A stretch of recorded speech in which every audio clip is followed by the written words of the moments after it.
Passport issue ও নবায়নের ক্ষেত্রে এখন থেকে পুলিশ ভেরিফিকেশন বাধ্যতামূলক নয়।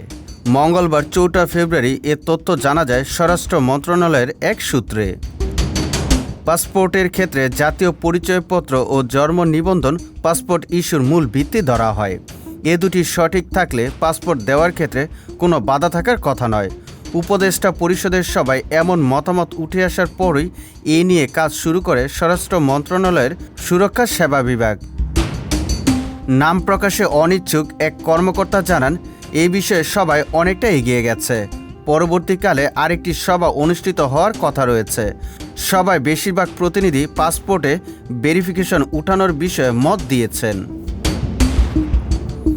জানা গেছে সভায় পাসপোর্ট জটিলতা নিরসনের লক্ষ্যে প্রয়োজনীয় সুপারিশ প্রণয়ন করা হয়। উপদেষ্টা পরিষদের নির্দেশনার আলোকে সিদ্ধান্ত চূড়ান্ত করে এ সংক্রান্ত আদেশ জারি করা হবে।